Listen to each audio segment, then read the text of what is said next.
This video will be a little bit different from my other videos, even though I might slip into chess anyway.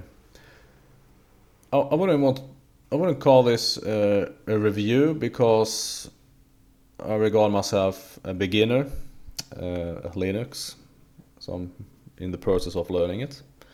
I have only used Linux once before in my life. That was probably 10 years ago. I think it was called SUSE or something like that.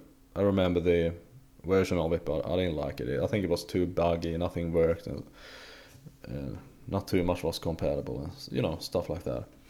So I don't think I used it for more than a week, and then I just went back to Windows. I'm actually dual booting this time too, just like I did back then, except that this time I've actually decided to keep Linux just to get to know it better and so on. My primary operating system is Windows 8.1, which I like quite a lot actually. I haven't bothered to go upgrade to Windows 10 because, well, I have my reasons, let's put it that way. Okay, I'm a complete beginner at Linux anyway, so I'm not going to get into any commands and things, not because I don't know them. Of course I don't know everything, but I do know some commands, but the reason I'm not going to get into that is because this video is only for beginners. So if you don't know any commands, you can just find out just like I did.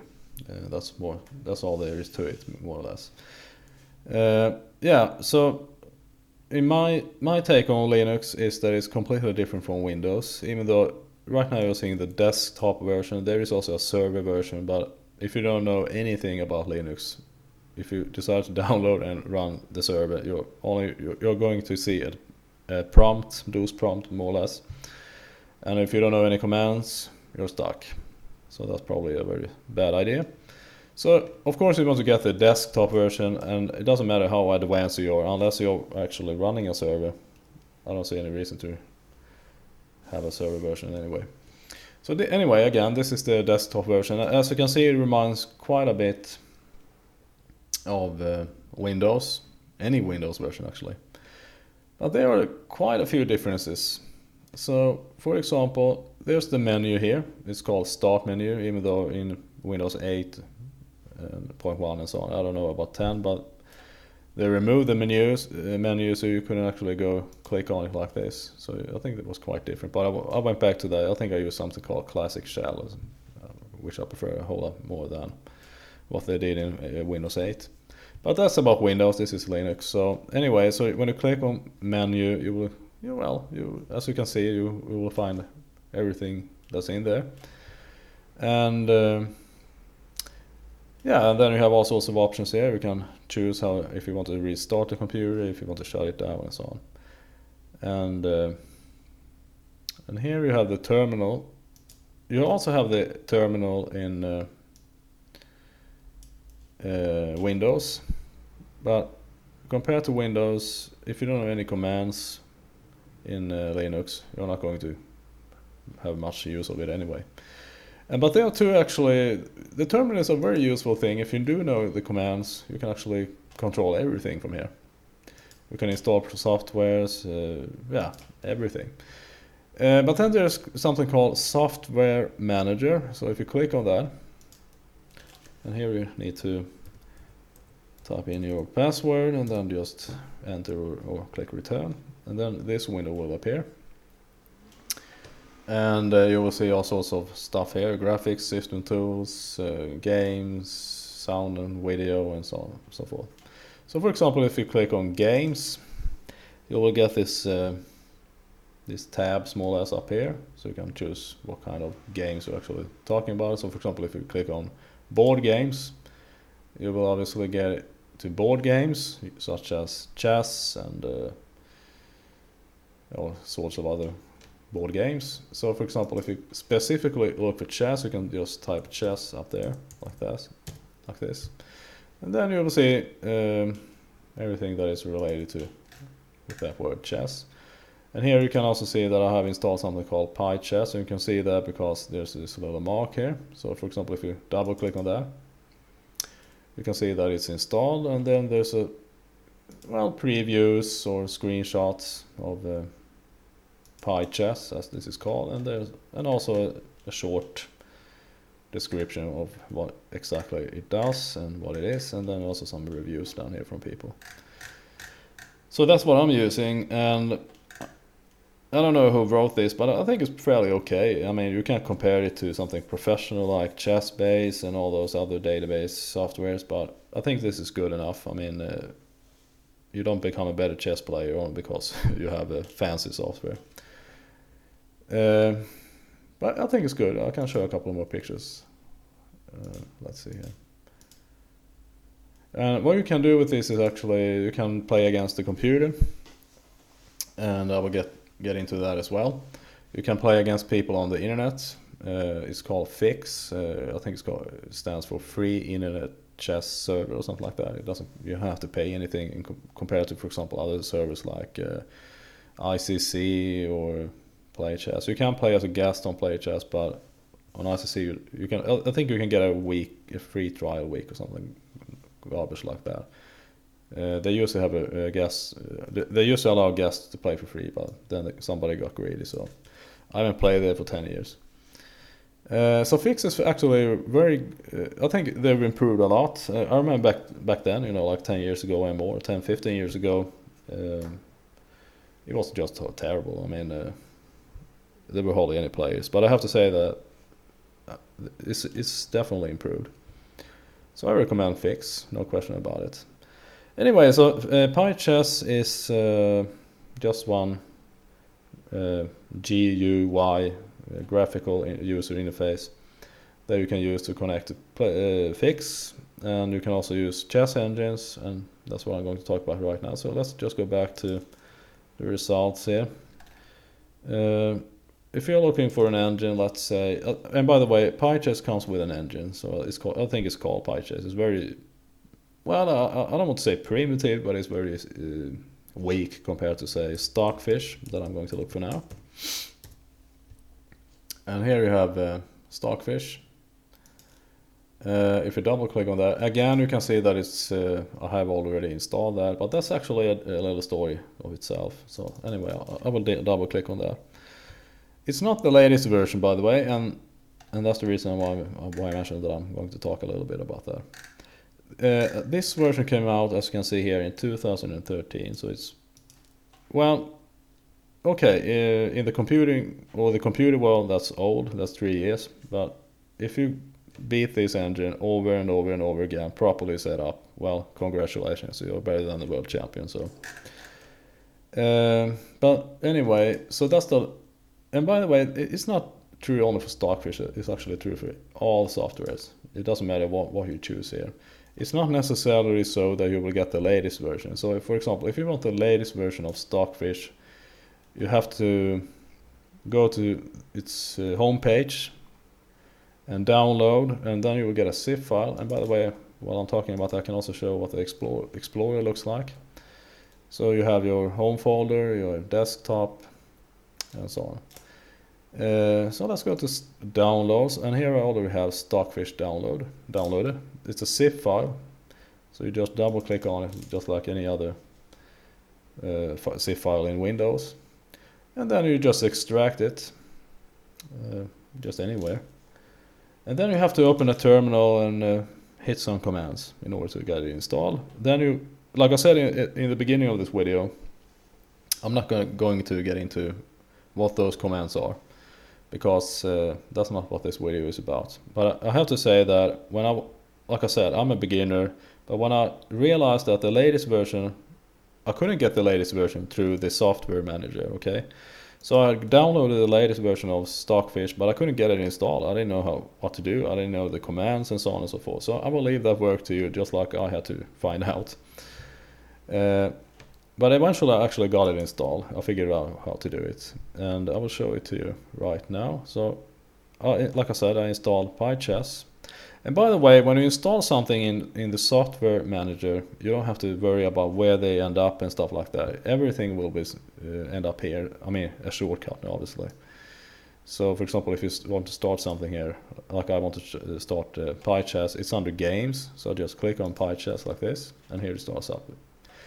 And if you want to play a game against the computer here, you have a list with different engines. I have only the engine that I was talking about, GymChess, that comes with the software, and then I have Stockfish.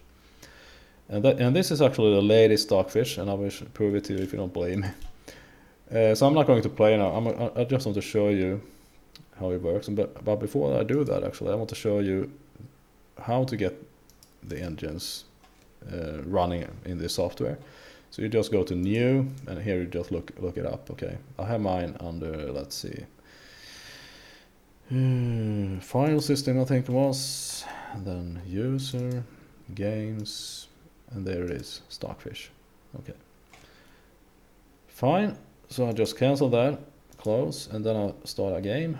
Like I said, I'm not going to play a game here, but up here you can see it's Stockfish 764-bit. Not so sure if, yeah, okay, this is it. Okay, I'll just make a couple of moves so you can get the feel of it. Then this just happens to be a 5-minute game, and here you can see some. Well, it's a sort of opening book.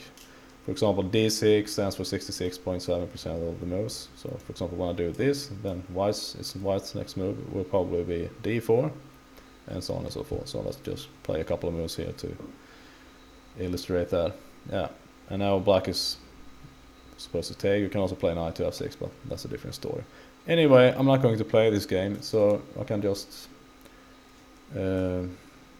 close this without saving. Was there something else I wanted to talk about? Well, I have this other little game here that I installed that you can find. Nothing spectacular. Yeah, and then you have on the bar you have different let's say functions. You have Bluetooth, you have the volume, which network you're connecting to. I have a wide network right now, but it's very easy to use Wi-Fi as well. You just look it up and then you just enter the password. Very simple, just like you've always done in Windows. So if you know how to do that in Windows, you will most definitely know how to do that in Linux. And this is the update window, and sometimes maybe once or twice a day, sometimes maybe every third day or whatever. This little icon here will turn blue, and then when you click on it, this window comes up, and then you will see a couple of options here. I actually installed a couple of updates a few minutes ago, well, maybe an hour ago. And then you just highlight, usually they're already highlighted, so if you click install updates, it will ask for a password, and then you type a password, and then you just let it install. You don't really need to do anything. And then you just close it like this. Yeah, and then you have your graphics card options here. So for example, if you want to open it up like this, you have all the settings here.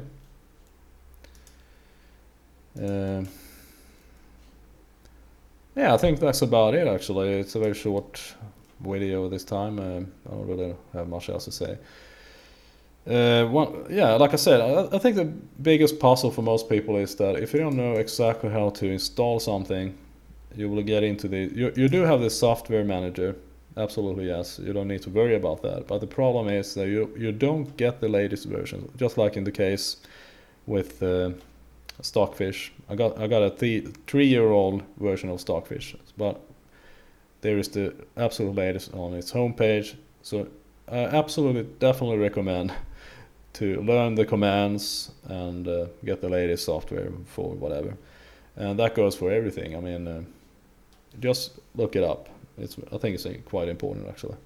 Some softwares, at least in Windows, even if you do install an old version of something, for example Skype here, then Skype, by the way, wasn't installed by default. That was I just downloaded it from Software Manager. But what I was trying to say was that if you install, for example, a Skype, an old version of Skype in Windows, it will automatically update itself. I'm not so sure if that's true for Linux. Probably not. Linux, well, Skype is not actually written for Linux in the first place, so I think this version that I was showing you was a kind of compromise of some sort. It definitely works exactly like Skype does in Windows, and everything is fine, but there are some differences, as you will see. Yeah, and then I also installed, I have a couple of other softwares, but BleachBit is a very nice, useful little tool. It's almost like crap cleaner in Windows. There you can just delete everything you don't need or want. But again, since there are differences between Windows and Linux, just go easy on this, because if you start deleting things you don't know what they are, then you might get into trouble. So, and this, by the way, can also be run as root, and root is, here you have to type a password, because that's an administrator in Windows. There's also a command called sudo, sudo. It stands for super user. So root is more or less like that's it. You're on top of everything when you're running something as root. Okay.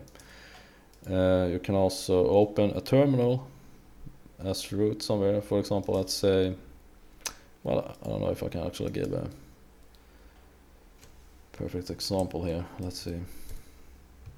Okay, here I open up my desktop as root. And what this basically means is that when you log into Linux, you're not root by default. So you have to, if you want to do something, let's say for example, if you want to copy and paste the file, then you have to do that as root, just like I'm logged in here. So for example, if I had something on the desktop, let's say 2 folders, and I want to copy one file into the other folder or something, then I have to do that as root, because I can't do that otherwise. At least not in my version of Linux or distribution. Okay, that's about it, and I think I'll get back to chess, a couple of games against Starfish 7, 64-bit in my next video, or maybe not, we'll see.